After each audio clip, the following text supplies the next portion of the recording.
Welcome to the Rock Interview Series with host Thomas S. Orwatt Jr. Welcome to episode 130 of the Rock Interview Series. I'm Thomas Orwatt Jr., and today is September 4th, 2025. Joining me today is guitar legend Gary Hoey.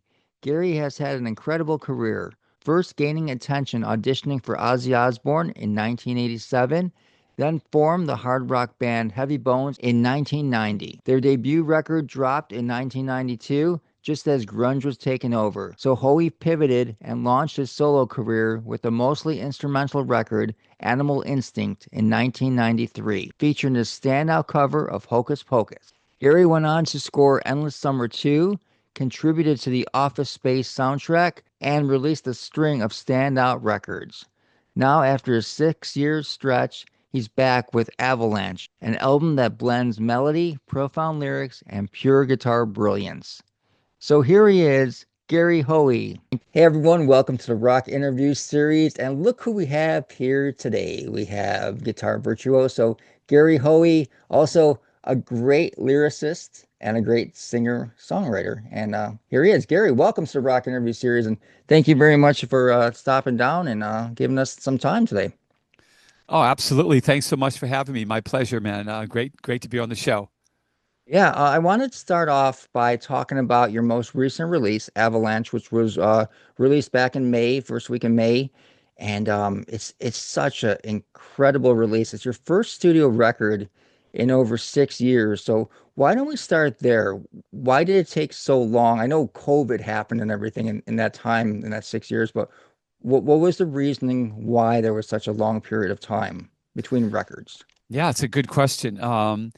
I thought it was going to come out a long time before that, and I had been working on it for a long time, or various stages of it. Yeah, it kind of started with COVID. Like COVID hit, and I came off touring, and I was just kind of focusing on, okay, what am I going to do now? Touring stopped, and how am I going to make a living? And I started doing a bunch of live streams, and I started doing some solo gigs here and there, and trying to keep busy.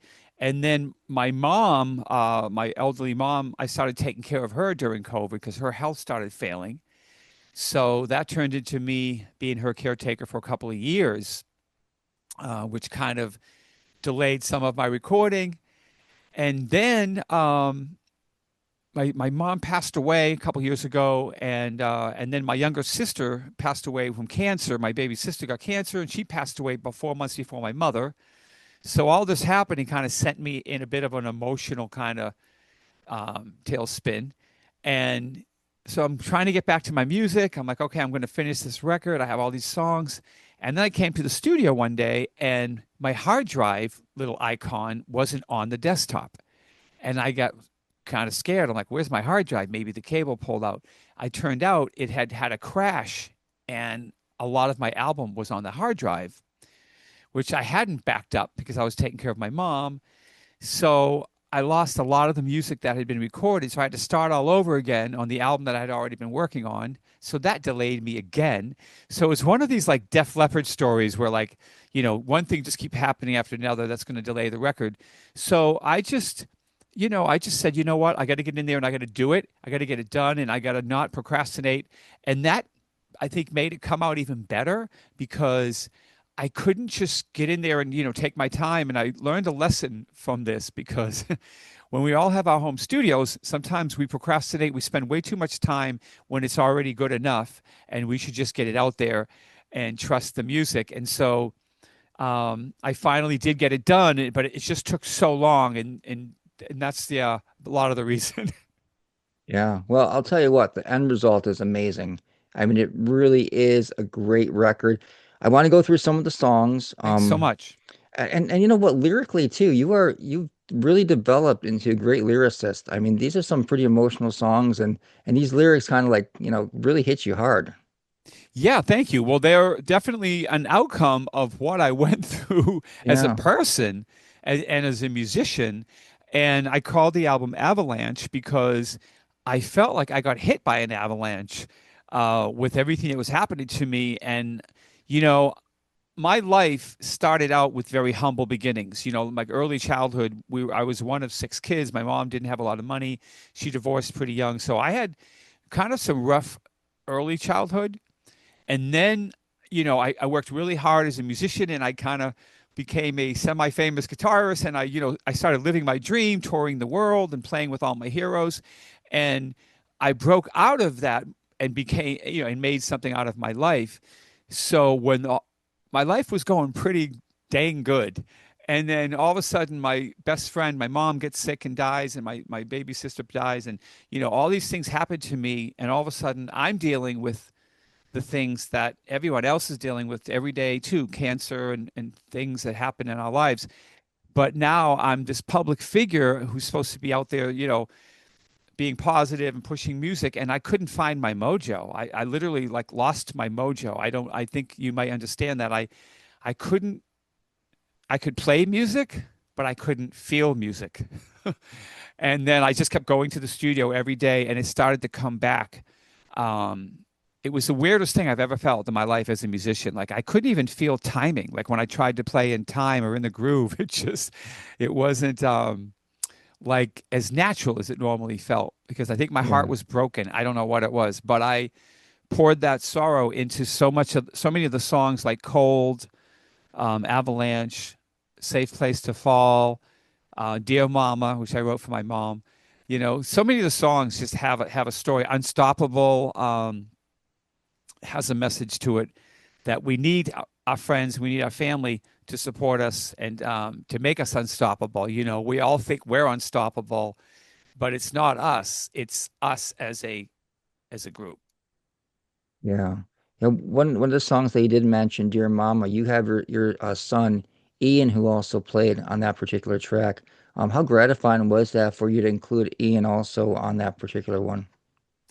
It was really good because, it was my mom, it was his grandmother, and I just thought it would be really special for him to play on it. But he delivered in a way that I never expected, because the solo that he played on the song in the middle and on the end is so passionate. It's so beautiful. It's so well composed that for a young man, 23 years old, I think he might have been 22. I don't know when he played it, but he um, he did so amazing.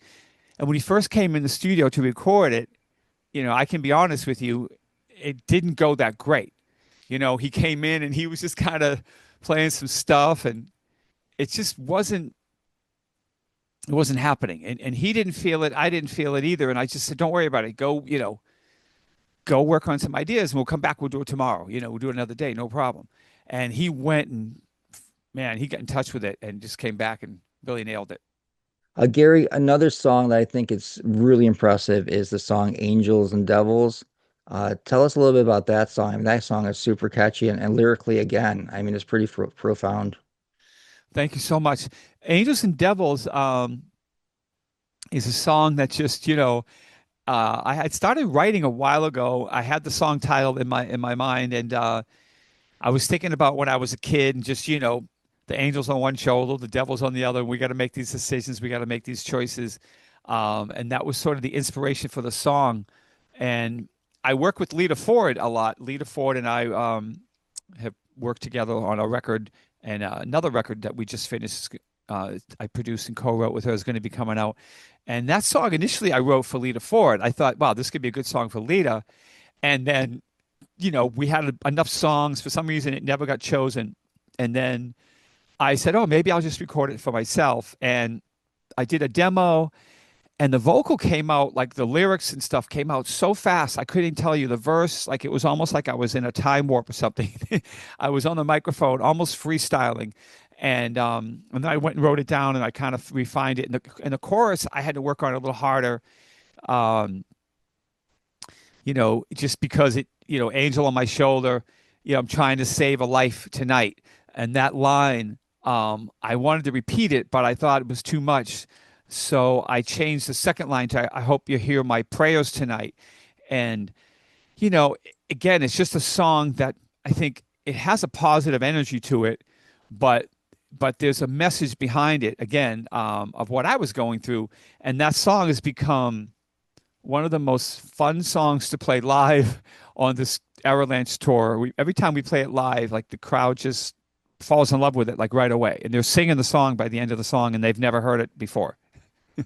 Yeah, I mean it's really catchy and it's pretty easy to pick up. I mean, the chorus is it just is an instant like earworm.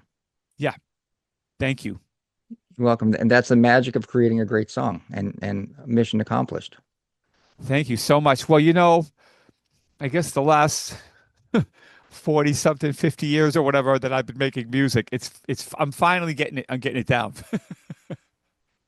Well, I mean, I like how you progressed. Like, I mean, you started off as this guitar superstar, and you really concentrating on the instrumental aspect of the music, and you really didn't have not that many vocals on your records in the beginning, and then as time went on, you had more and more. And now lyrically, though, your lyrics are almost as impressive as your guitar playing, which is off the charts. Thank you, man. Thank you so much. Well, that's so important to me because the truth is when I was finishing this record, I said, "Oh, this record's too pop. It's not enough instrumental shredding." And I was really nervous about it because I didn't trust myself like I do sometimes. And I told my family and my wife, I said, I don't like this record, man. I hate it. I don't.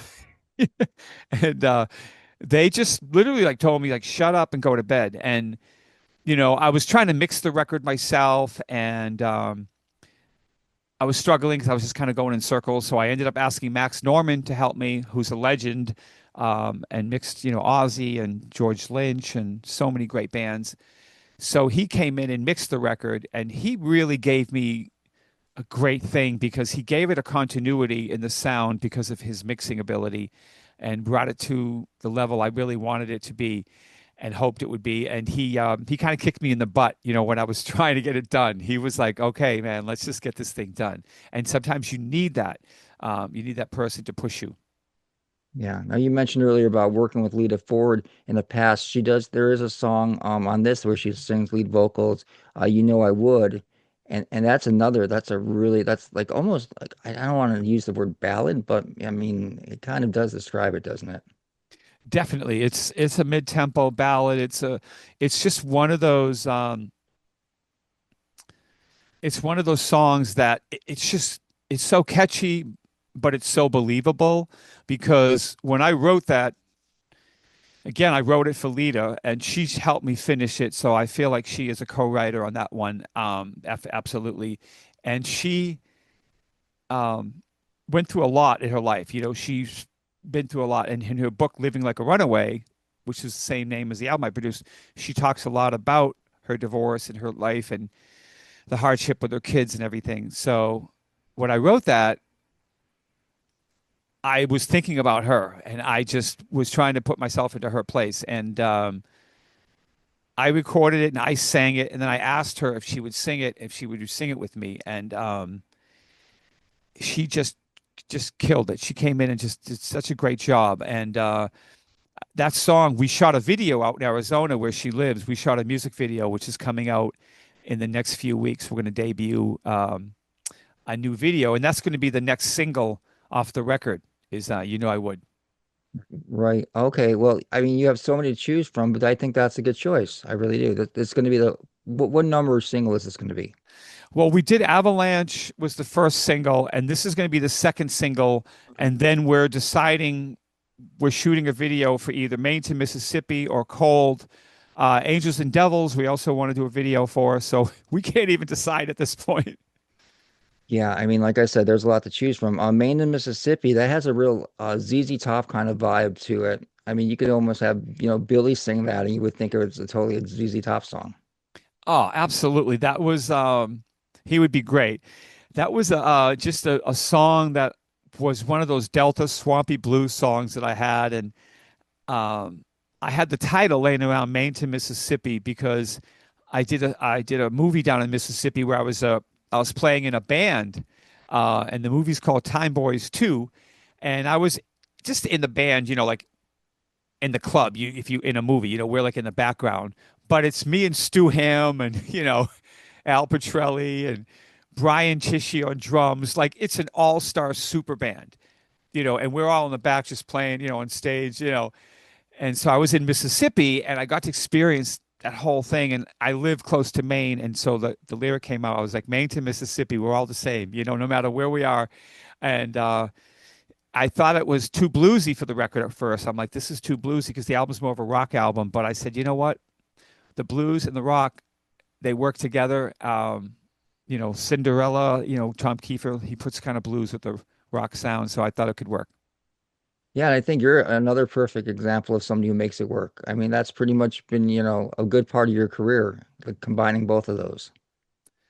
Thank you. Yeah, and I have to be true to myself, I just sometimes I feel like I'm all over the place, I feel like a chameleon. Like I'm like, Gary, what's wrong with you? Stick to one thing.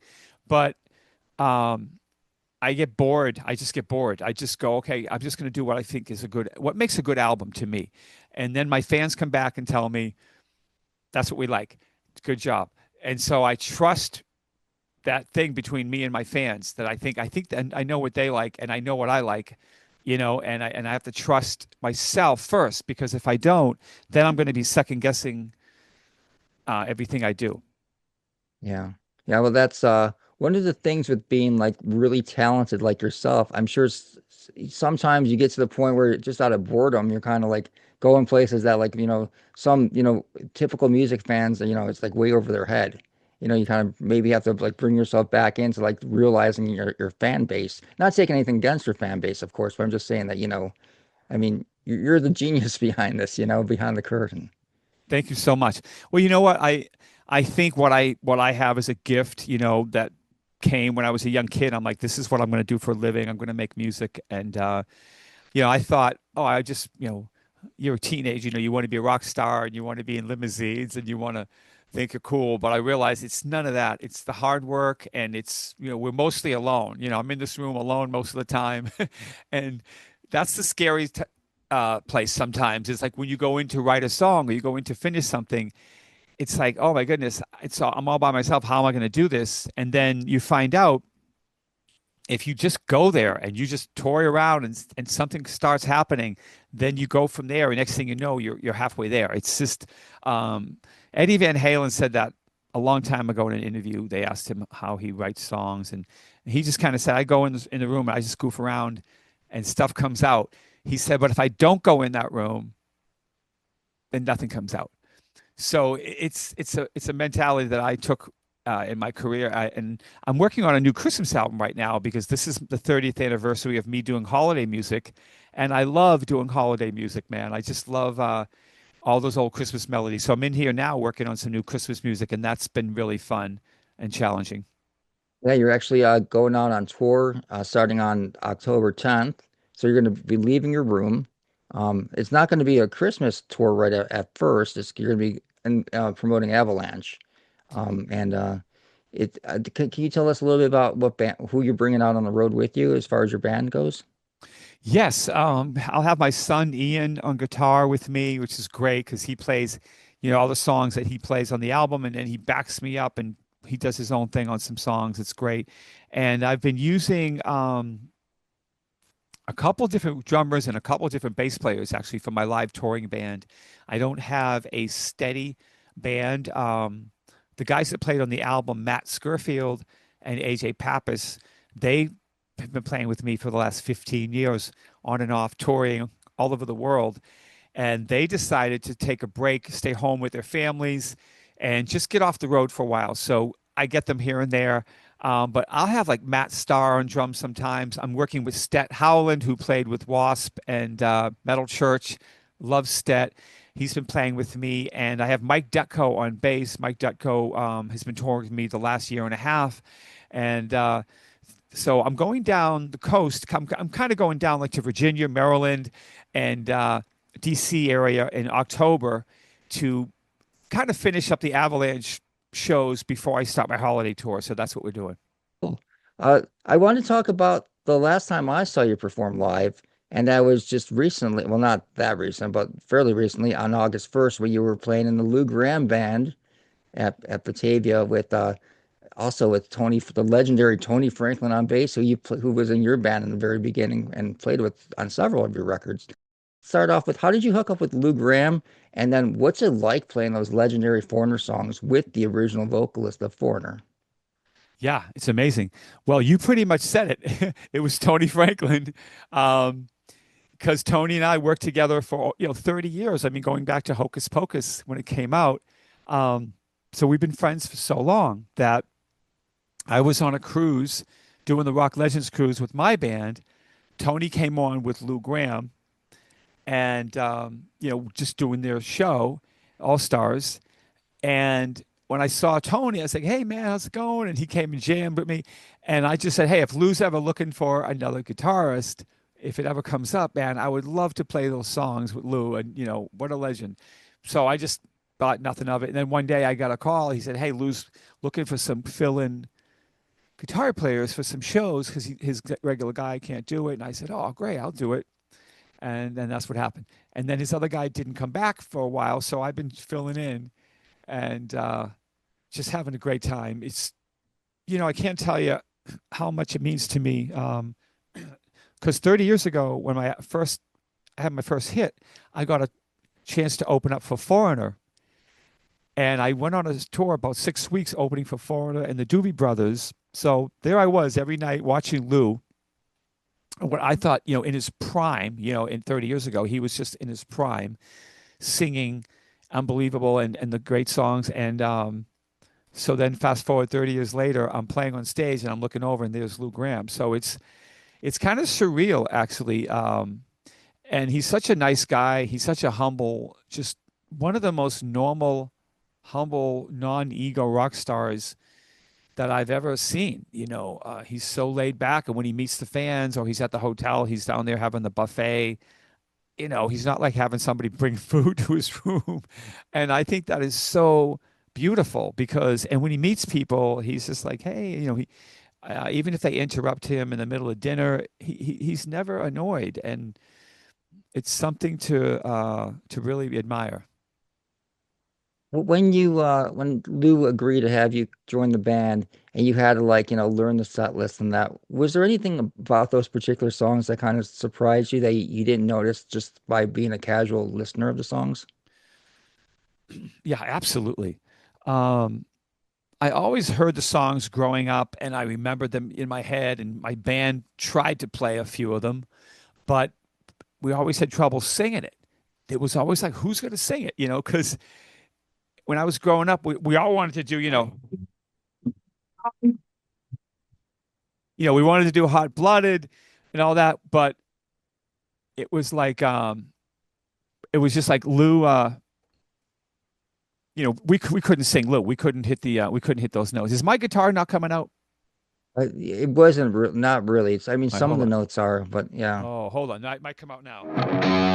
Oh yeah. Okay, I had that Zoom setting where it shuts off the guitar. Sorry about that. Oh, that's okay. Um, but yeah, so we played the songs growing up. We love the songs. Blue Morning.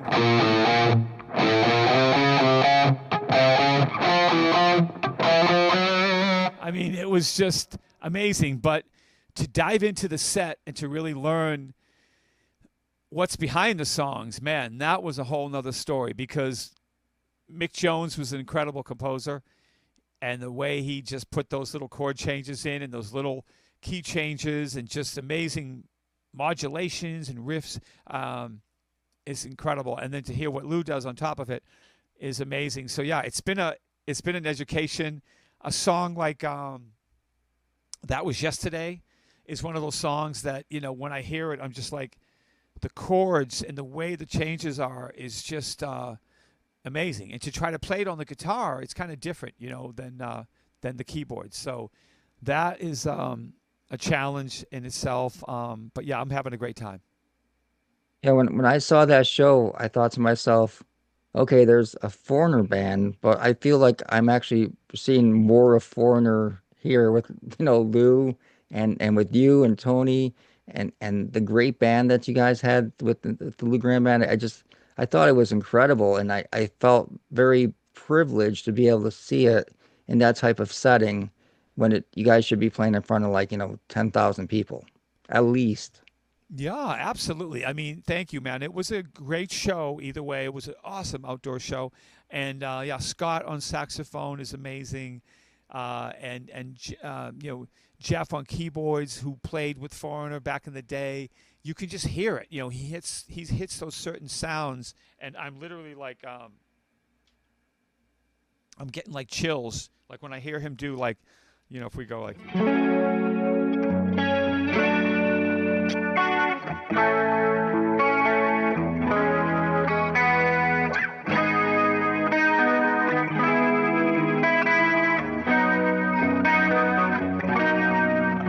It's just so cool. Yeah, yeah, for sure. Has there been any talk about maybe doing a song with Lou or doing a record or anything like that? I know Lou's been talking about releasing some new music in the new year that he's already been recording, and that was before I started playing with Lou. So I don't have anything to do with any of that, but I definitely have some stuff that I'd love to uh, present to Lou and, see if he wants to collaborate on something at some point. I would love that. Awesome. I think that I mean you guys had a real chemistry in on stage, and I would love to hear what you guys could put together like in the studio. I'm sure it would be absolutely incredible. Thank you, man. Yeah, I have some songs on this record that man, I would love to hear Lou sing like Break Free or just Avalanche, or just to hear his voice on it would be incredible. Yeah, yeah. As far as like your voice, was it because as we all know, you start off as a virtuoso guitarist. I mean, pretty much right out the gate. Um, did it take a lot for you to get the confidence, I guess, or the courage to go to the microphone and start singing also? Is it something you wanted to do, or was it something that you're kind of, forced into doing because of circumstances, perhaps? Well, that's a good question because honestly, what happened was it was like I grew up playing in cover bands. I grew up in top 40 bands in the 70s, playing up and down the East Coast, up to Maine and Boston and everything. And we had to play like 40 songs a night. So I sang a lot growing up. And a lot of people don't know that because when I came into public, I was an instrumentalist. So my career is kind of interesting because I was singing everything from Bryan Adams to Van Halen, whatever was on the radio. I was singing with my band. So singing and playing the guitar has always been an absolute natural thing to me. Like when I started to play the guitar, my first teacher said, start singing. Start singing right away. Because he said, you'll be so much more valuable if you can sing and play.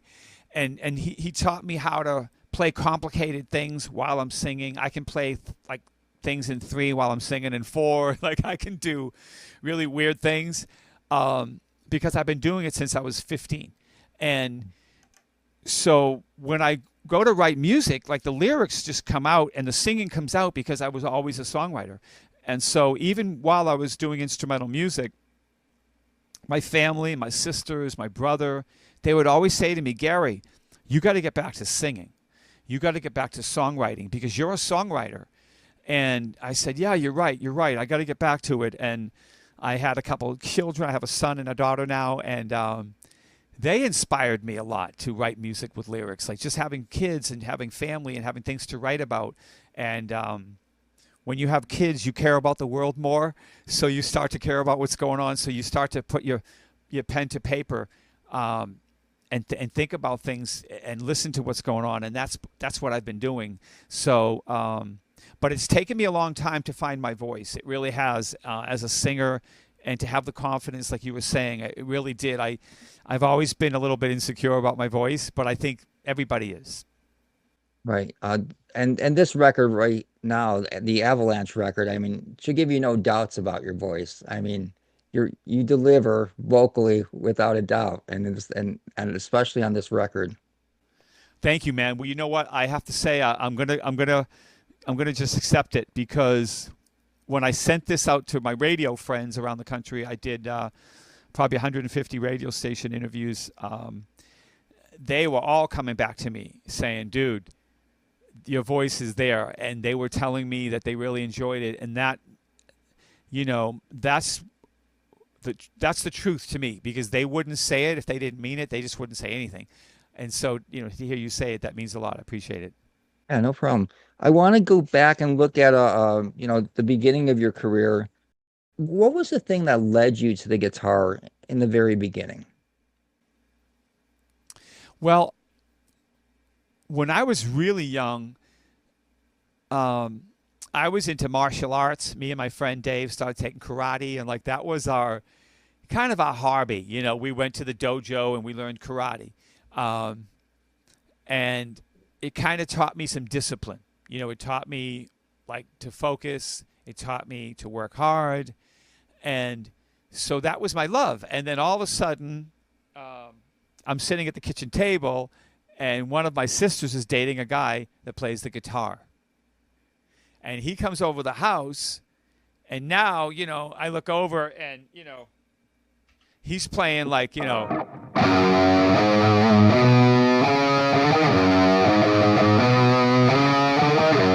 playing some Led Zeppelin riff, he's playing like, what was it?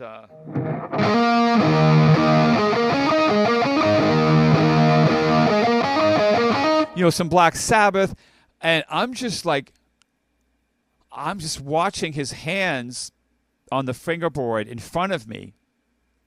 And I'm literally going, this looks like, something from outer space. It looks like a spider running up and down the neck, because I never saw it that close before. And, he's playing like,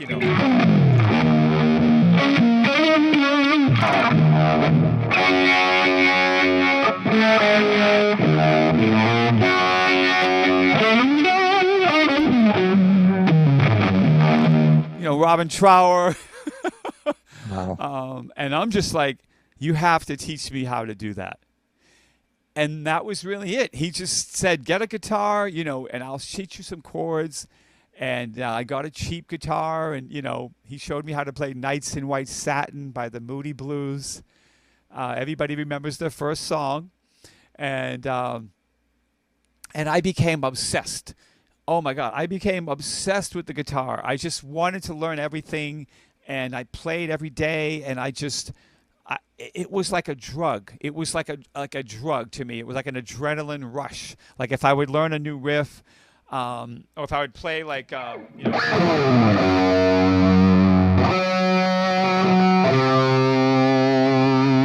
that would be the most insane thing to me. And I would put my amp in the window facing out in the neighborhood, and I'd turn it up really loud, and I'd just do that.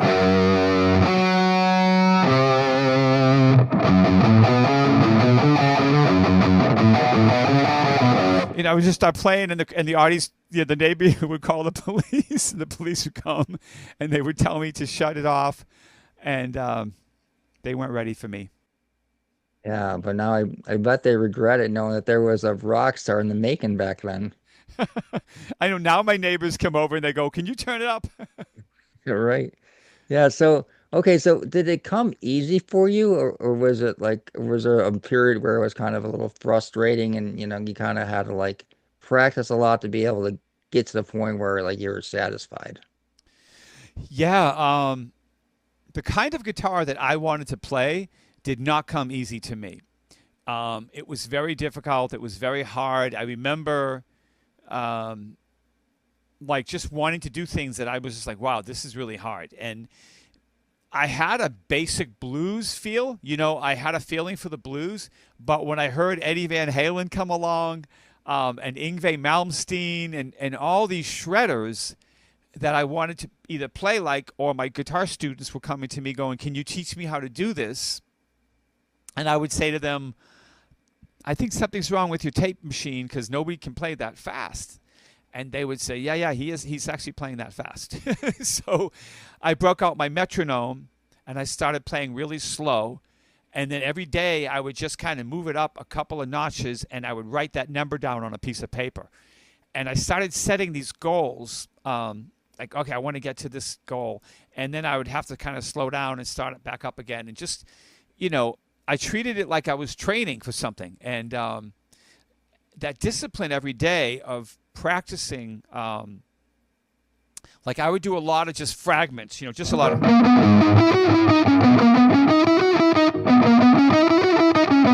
or whatever it was, or I would do,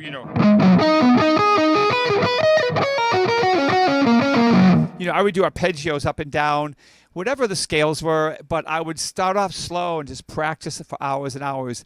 And then eventually, over time, I felt myself getting better. But I think the discipline was important for me to put in. It didn't come like natural, like, oh, this is easy. Were you able to, was your ear developed at that point where you could like easily hear things and be able to play them on guitar? Or did that also take time to develop your ear to be able to do that? Well, when I was starting out on the guitar, kind of all we knew was ear. That was really all we knew, because we had no YouTube. We had no tutorial videos. There was no note-for-note books. I even remember going to my guitar teacher to get a lesson and then having to get back home as fast as I could to not forget what he taught me, because I didn't always get a cassette recording of it or something, So I'd go home and I'd be, oh, what did he show me? And sometimes I'd go back the next week and I'd practice it backwards or something. And he would say, that's okay. You still did something good, And so it was, it definitely was. I think I found a way to learn from my teachers and then sit down with the record and or the cassette tape and back it up and start playing by ear. And I absolutely did that, and it developed my ear to this day where I can learn anything. It might take me a little while, but I trust my ear. I can learn it. Mm-hmm. So you're pretty confident that music was going to be the thing. And how did your mom accept that? Was she all for that? Was she supportive of that decision? She was not. The thing was, like I told you earlier, I had some rough childhoods, some rough beginnings, I guess I would say, being that, my mom got divorced when I was pretty young. So when I was a teenager, I was at that prime year, like 14, 15, where you need to have a dad around to kick you in the butt and get you to do things. And so I got obsessed with music, and I knew that that's what I wanted to do for a living. Did I think I could make a living? I didn't know. But I was also a smart kid. Like when I was in school, I was getting good grades, and I was smart in terms of, book smart. Like I could study and I could do okay if I put my mind to it. So when I decided to leave school, I was in the 10th grade. I thought I knew it all. I was so smart. I had all my brains, and I was like, oh, I don't need school anymore. I'm going to go play music. And it wasn't a smart idea, but I went and got my GED, and I got my my high school equivalency or whatever after I got out of high school. But I just wanted to start playing in a band right away. And the truth is, my mother said, "Hey, if you can get out, and make a living, and get a job, then do what you have to do." Because my mother was, trying to raise 6 kids on her own. I think she was giving in to me. And if I had a father, probably would have said, "No, you're not. 2 more years, get it done." So I'm not proud of getting out of school, but it worked out for me because I had a hard work ethic. I knew I was going to get out there and work hard and make money. Yeah, well, it was a great decision for you because, I mean, look what you become. So it was the right thing. Did you have any like backup plan just in case it didn't work out? No, I never had a backup plan. Never even considered a backup plan. I never even thought about it because but what I did think one day was I realized how hard it was to make it. And I realized there were people like Eddie Van Halen and all these great people that were kind of reinventing the guitar. And I remember telling myself, Gary, you're probably not going to reinvent it, but you can still have a lot of fun playing it and maybe find your own voice in some way. So I took a lot of pressure off my shoulders by not thinking I was going to be all this and that. And I just thought I just might be some cool guy in a band that plays in a band and make a living. And I might write music for TV and film, or I might help somebody with a song. So I thought between teaching, mentoring, recording, producing, that I could make a living. because I can't just be a guitar player to make a living. I have to do a lot of different things. You know what I mean? You can't just do one thing these days and survive. I love producing records, and I love writing with other people, and I like teaching. I love helping people. One of the things that's you probably addressed in every single one of your interviews is your audition for Ozzy. So now you're gonna have to tell me about it. But so it was 1987 when you auditioned for Ozzy Osbourne. Yeah, just tell us about what that experience was like. Yeah, it was incredible. Because when I was a kid, Black Sabbath, I told you, was a big part of my childhood, the music and the stuff I grew up on. So I became very obsessed with Black Sabbath and Ozzy. So when it came time to get a possibility of auditioning with him, it was really incredible. It wasn't just like another gig or this might be a good opportunity. This was the almighty Prince of Darkness. So I was home and he came on a radio station in Boston, WBCN. He came on the air and I was home and I turned on the radio and I heard his voice. I know, man, I was looking for a guitar, man, welcome home, and I heard that voice and I literally was like, that's Ozzy, man. So I had an amp, I had a phone with one of those curly cords on it, and I took my phone, I called up the hotline, and I threw it on the ground, and I went,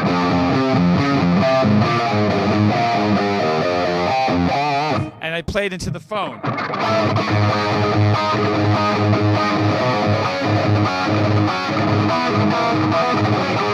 And I started playing Ozzy riffs, and someone on the phone said, there's a guy on the phone that wants to audition for Ozzy. He sounds pretty good. So they gave me an address and said, send a demo tape to this address in California. And I put a cassette tape together with a song I had written and me just playing some guitar by myself. And I sent it off. And a few weeks later, I get a call. We're flying you to California to play with Ozzy. And I couldn't believe it. I thought it was a joke. I thought somebody was lying to me, tricking me, and it was true. I'd never been to California before, and Ozzy flew me out, put me up in a hotel. A limousine picks me up. It's just like in the movies. I'm driving through Hollywood, getting to the rehearsal, and I walk in, and there's lots of guitar players all lined up, in a hallway. We all have black leather jackets and long hair, and I was so thrilled because I got to go back, a call back the next day, and I got to play with Ozzy. I got to meet him, and he sang like right in front of me. It was just that alone was incredible. Not even getting the gig, him singing to me, and doing like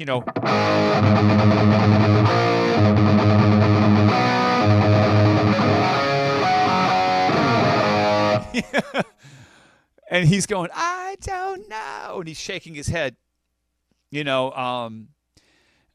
surreal. And to this day, I feel like I owe my career to Ozzy because he was the first superstar to turn and give me a second look and say, you have something special. And he told me to go home and pack up everything and go to California. And he said, whether you get this gig or not, you need to come to LA. And I did. I went back and I saved up everything I could. I drove across the country and met some people, and I ended up with a manager, and I signed to Warner Brothers Records, and the rest is history. Were you devastated that you didn't get the gig, or did you kind of figure that that since like 6,000 people were auditioning that the odds were really, no matter how good you were, that was a hard gig to get? Absolutely. Because I've met so many great guitar players that have auditioned for it. It's one of those things where it's the cream of the cream gig. It's like getting, winning the Super Bowl or something. Everybody knows how big it is, and especially at that time, of Ozzy's career. And I was just so thankful to get that close.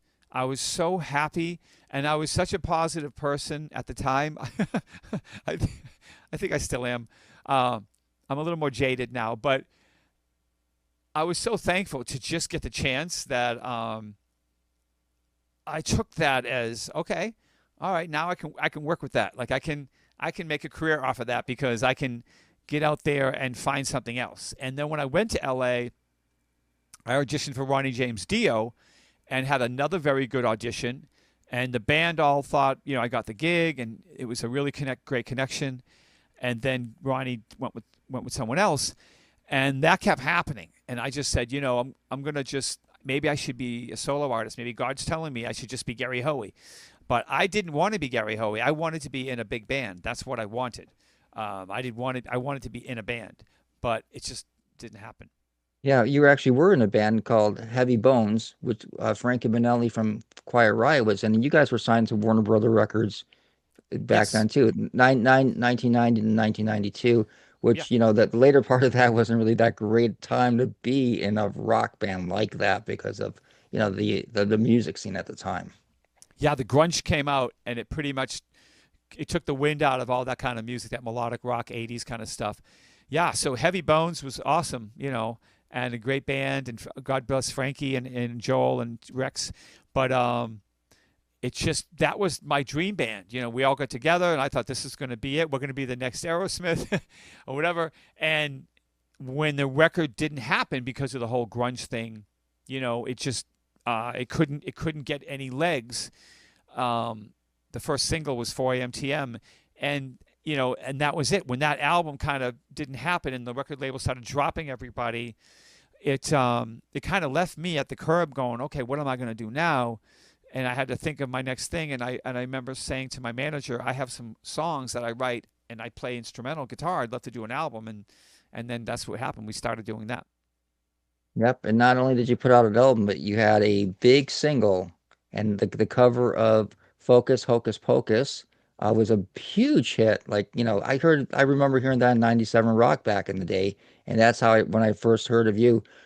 What was why did you decide in particular to take that song and cover that particular song?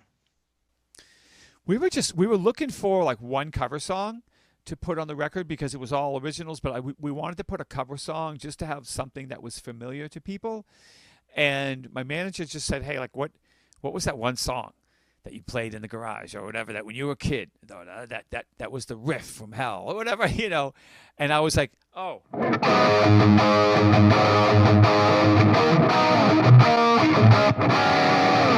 And I started playing Hocus Pocus. And I don't think I even played it right when I was a kid. I think I had the wrong chords, but I was just trying to play it, that,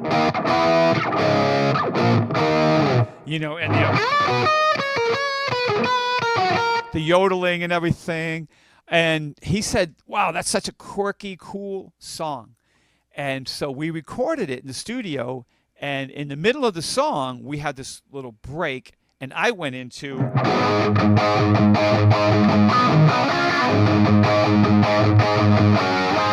And I started playing Stranglehold. And I was just goofing around, and we left it on the song. And then when the song came out, Ted Nugent called me on the radio and said, hey, man, you put my riff in your song. And I said, I'm sorry, I didn't mean to steal your riff. And he said, I like what you did. Why don't you go on tour with me? And then Ted Nugent took me on tour. It's incredible. That is incredible. What was it like touring with Ted? It was great. It was awesome. We did the Whiplash Bash tour, and he was just incredible, coming out with his, a buffalo on stage and doing all his antics was amazing to see. But playing with Ted was incredible because he was another one of my heroes growing up. I loved Ted Nugent's playing when I was growing up. He had a way of, like, when he played those Birdland guitars, they were kind of semi-hollow, they were hollow body, and he would get that feedback from his Fender amps and stuff. I mean, that was a sound I just loved. So playing with Ted was great. He treated me really good. During that time, were there any other artists coming to recruit you to, be in their band, or were you just so focused on your solo career that you really weren't even interested or even looking in that direction?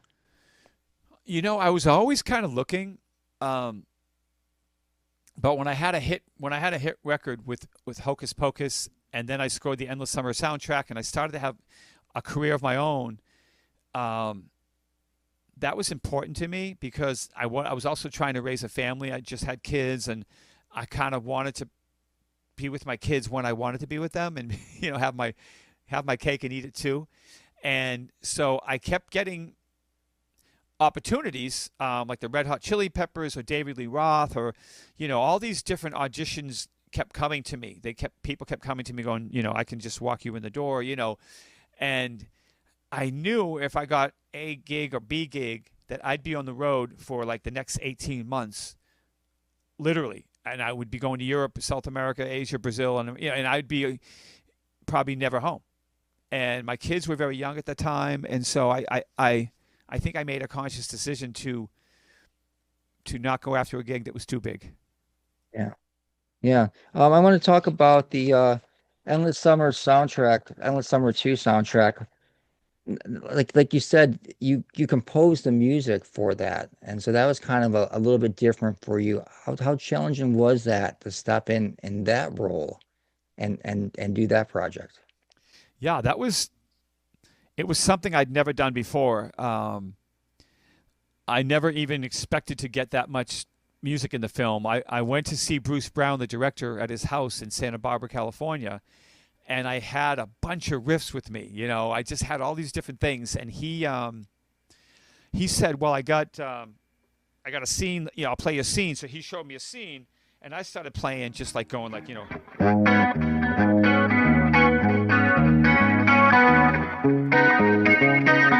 playing like some Latin thing or something, and he'd be like, "Okay, I like that."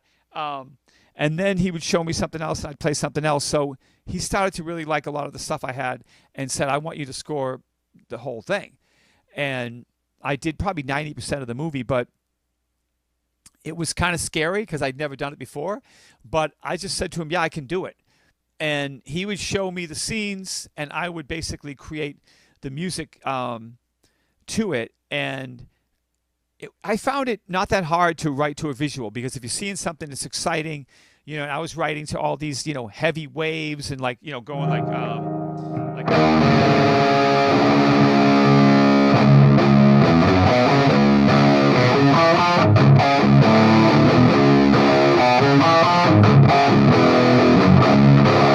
it's like when I was seeing these big 50-foot waves coming down and guys just crashing out, I'm just like, I want to play,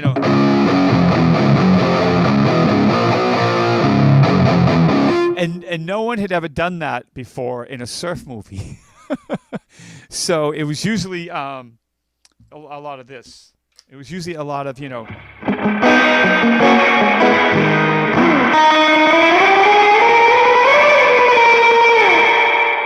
my man Dick Dale. Wow, that's really cool. Lots of people. That's the Fender Tonemaster Pro. Isn't it crazy? It really is, yeah. I can just press a button and I can go right back to the surf sound. So that's what you're going to be promoting. You said that's what you're going to be promoting in Rochester, House of Guitars?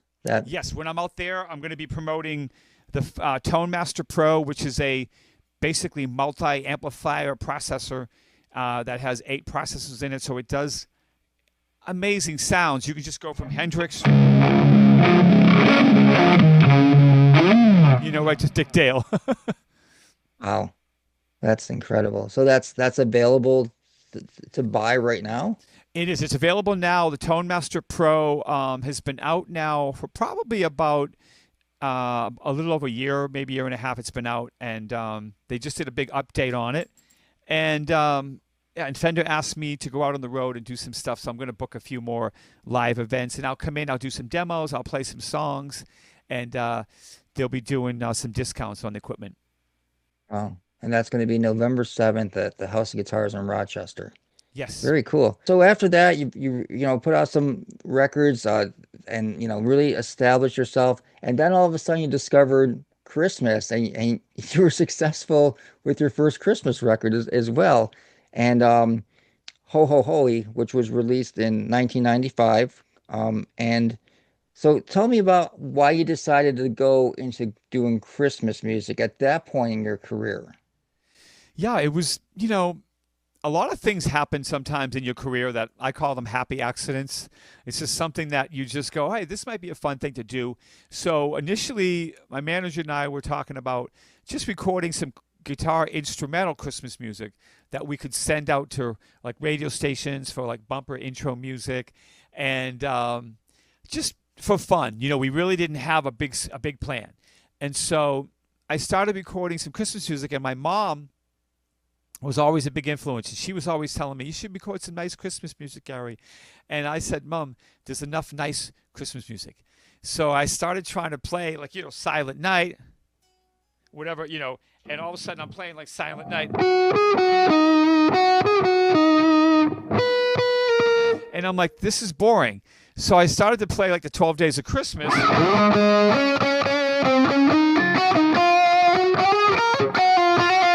I thought, what if I put a riff in there?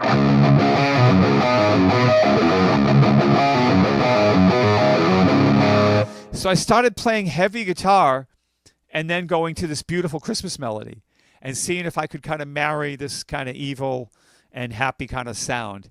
And so that was really the idea, was I wanted to reinvent Christmas music and make it fun. Something that people could play at a Christmas party, but I wanted to put all this crazy guitar playing in it. And so we put it out, sent it to some radio stations, and they started playing it. People started calling up going, man, what is this rock and roll Christmas music? We really like it. And my last name was Hoey. So my manager was like, well, what are we going to call it? I said, well, how about Ho Ho Hoey? I always sign my Christmas card Ho Ho Hoey. So that's kind of how it just all came about. It wasn't even a big plan. It was just a fun accident. Yeah, and I remember back then I was a store manager of a record store, so I was listening to everything that was coming out, and it seemed like there was like this desperate need for some kind of rock and roll Christmas. And at that time, really the heaviest thing that I can remember was like Mannheim Steamrollers Christmas, which really wasn't, in retrospect, really wasn't that heavy. So, I mean, Trans-Siberian Orchestra wasn't even out at that moment yet. So you were really a pioneer when it came to the rock and roll Christmas record. Yeah, absolutely. Like I said, a happy accident. I mean, I remember Bruce Springsteen doing Santa Claus is Coming to Town, and I heard a couple things on the radio, but yeah, there was no one that was kicking Christmas's ass. that was just rocking Christmas. And I remember I was trying to do You're a Mean One, Mr. Grinch.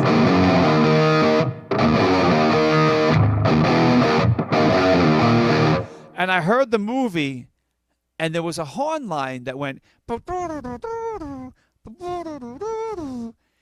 and I heard that horn line, and I said, oh man, what if like you went to Metallica's house for Christmas, and James Hetfield answered the door, and you're showing up for a Christmas party, and you opened up the door. This is what it would sound like.